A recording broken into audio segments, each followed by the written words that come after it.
দর্শক, ঢাকা বিশ্ববিদ্যালয়ের বড় পর্দায় খেলা দেখছেন ক্রিকেট প্রেমীরা। সেখানে আছেন সহকর্মী আসমাউল মুত্তাকিন। আমরা যুক্ত হব তার সাথে। মুত্তাকিন, দর্শকরা কি বলছেন, সেমিফাইনালে যেতে পারবে কিনা বাংলাদেশ?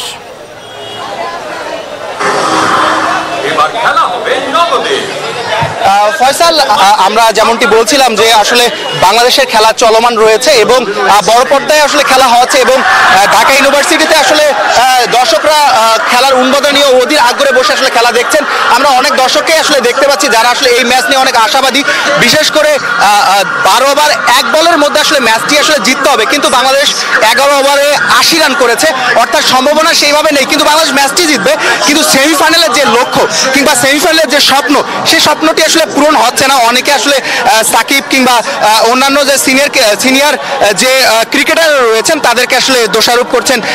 বলারদের কাজটি করে দিয়েছে, কিন্তু ব্যাটাররা যে রয়েছে ব্যাটারদের কাজটি আসলে করা বাকি ছিল, কিন্তু সেই কাজটি আসলে হচ্ছে না সেভাবে। অনেকে বাংলাদেশের ব্যাটারদের আসলে দোষারোপ করছেন, অনেকে বলছেন যে আরো ভালোভাবে খেলা দরকার ছিল। বিশেষ করে সাকিবের কথা বারবারই বলছেন অনেকে যে একজন সিনিয়র ক্রিকেটার, তার কাছ থেকে আসলে এমন পারফরমেন্স আসলে উচিত ছিল না বলে অনেকেই আসলে মনে করছেন। তাছাড়াও আমরা যদি বলি নাজমুল হোসেন শান্তর কথা, সেই শান্তির কাছ থেকে অনেকে আসলে ভালো ইয়ে করছেন। কিন্তু আমরা একজন দর্শকের কাছ থেকে আসো, বাংলাদেশ এই যে অবস্থা, এখানে আসলে বাংলাদেশ জিততে পারে কিনা, কি মনে করছেন? সেমিফাইনালে যাবে কিনা? সেমিফাইনালে যাওয়ার আর সুযোগ নাই। হয়তোবা 6 বল আছে, 6 বলে 30-32 রান লাগে। শান্তকে ক্যাপ্টেন থেকে পদত্যাগ করতে হবে, অন্তত শান্তকে টি-20 থেকে সরিয়ে দিতে হবে।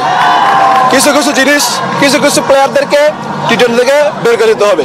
ভাই, আজকের খেলাটা জিতা ম্যাচ ছিল, 19 বলে 43 রান লাগে। এই ম্যাচটা এরকম কেন? আচ্ছা, মানে টিম আপনি এই ম্যাচ নিয়ে কি বলছেন, সাকিবের পারফরমেন্স নিয়ে? বিশেষ করে সাকিবের পারফরমেন্স নিয়ে আমার কিছু বলার নাই, ও আর ফর্মে আসার মতো নাই। আর ও গেছে তো গেছে, আর আমার মনে হয় না আর আসবে।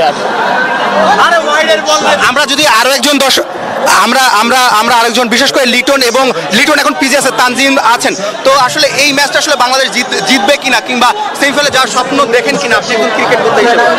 লিটন ক্রিজে থাকাটা যা, না থাকাটা তা। 29 বল খেলে 37 রান করছে, একদম না থাকার মতোই। আপনাদের সোকল দেশসেরা ফিনিশার মাহমুদুল্লাহ রিয়াদ, তিনি 10 বল থেকে 6 রান করে গেছে। মানে অতি মানবিক একটা ইনিংস খেলে গেছে, দলকে ডুবাই গেছে এইখানেই। নাইলে 12 ওভার 1 বলে 116 রান লাগে, এই সমীকরণের ম্যাচটা আমরা হেরে যাই।